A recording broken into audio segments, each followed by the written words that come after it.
నట్టింట్లో నచ్చిన కూరగాయలు పెంచుకోవడంపై క్రమంగా ఆసక్తి పెరుగుతోంది. సౌలభ్యం, ఆరోగ్యంపై అడుగులు వేగంగా పడుతున్నాయి.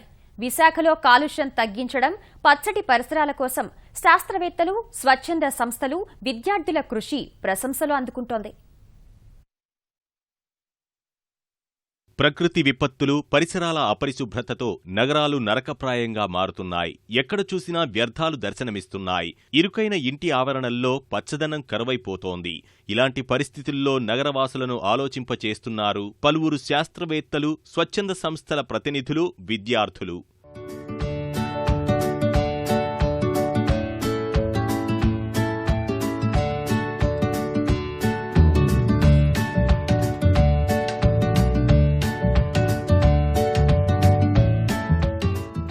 ఇంటి లోపల, ఆవరణలో, డాబాపై, పెరట్లో కూరగాయలు పెంచుకోవడంపై పర్యావరణ మార్గదర్శి వైశాఖి, ఎకోమినియోన్స్, సిటిజన్ గ్రూప్ వంటి సంస్థలు ప్రజల్లో అవగాహన కలిగిస్తున్నాయి.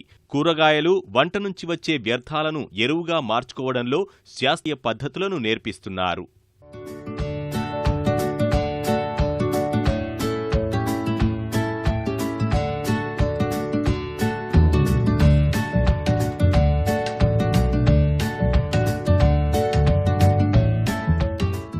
కిచెన్లోనే కూరగాయలు పెంచడం ఎలా ఈజీగా అదన్నీ తెలుసుకుంటున్నాం.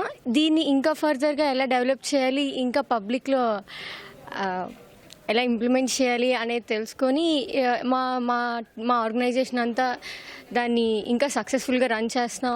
ఇక్కడ వచ్చిన వాళ్ళందరికీ రిజిస్టర్ చేయించుకొని సీడ్స్ ఇచ్చి వాళ్ళ ఇంట్లో కూడా ఎలా చేయాలి, ఏం చేయాలి, ప్రొసీజర్ ఏంటి, సో మీకు దానివల్ల యూజెస్ ఏంటి, ఉపయోగం ఏంటి చెప్పి, సో వాళ్ళకి ఏంటంటే ఒక మంచిగా హైబ్రిడ్ ఆర్టిఫిషియల్గా సో వాళ్ళ ఫుడ్ అది హెల్దీగా ఉండేటట్టు చేసేటట్టు మేము ఇక్కడ అందరినీ చేస్తున్నాము. రాష్ట్రంలోని వివిధ ప్రాంతాల్లోని మేలైన విత్తనాలు సేకరించి నగరవాసులకు పంపిణీ చేస్తున్నారు. దేశీయ సంప్రదాయ విత్తన నిధి ఏర్పాటు దిశగా ముందుకు సాగుతున్నారు. పరస్పరం ఇచ్చిపుచ్చుకునే పద్ధతిని ఇందుకు అవలంబిస్తున్నారు. అవగాహన శిబిరాలు, ర్యాలీలు నిర్వహించడం, సామాజిక మాధ్యమాల్లో ప్రచారం కల్పించడం ద్వారా ఎక్కువ మందికి చేరువవుతున్నారు. ఇందులో శాస్త్రవేత్తలు, పౌష్టికాహార నిపుణులు క్రియాశీలకంగా వ్యవహరిస్తున్నారు.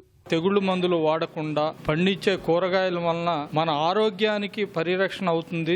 ఈ ఎక్కువ గ్రీనరీని మన ఇంటి మీద ఉంచుకుని పర్యావరణానికి కూడా ఇది రక్షణ అవుతుందనే ఉద్దేశంతో దీని మీద శిక్షణా తరగతులు పెట్టడం జరిగింది.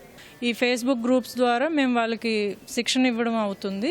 ఏదైతే ఇంట్లో మనం వెట్ వేస్ట్ అది ఉందో కాయగూరల చెత్త నుంచి మనం రోజు ప్లాస్టిక్ కవర్స్లో వేసి బయట డంప్ యార్డ్కి పంపిస్తున్నాము. దానివల్ల పర్యావరణం చాలా ప్రాబ్లం అవుతుంది. హుద్హుద్ అనే సైక్లోన్ రావడంతో మేము కళ్ళు తెరిచి ఈ వెట్ వేస్ట్ని బయటకు పంపకుండా ఎంత మనం మేనేజ్ చేసుకోగలిగితే అంత ఇంట్లో మనం మేనేజ్ చేసుకోవాలనే ఉద్దేశంతో కంపోస్టింగ్ గురించి కూడా మేము వాళ్ళకి టెక్నిక్స్ నేర్పిస్తున్నాం. రసాయనాలకు దూరంగా ఉంటూ పర్యావరణానికి చేరువవుతున్న విశాఖ వాసులు ఇతర నగరవాసులకు ఆదర్శంగా నిలుస్తున్నారు.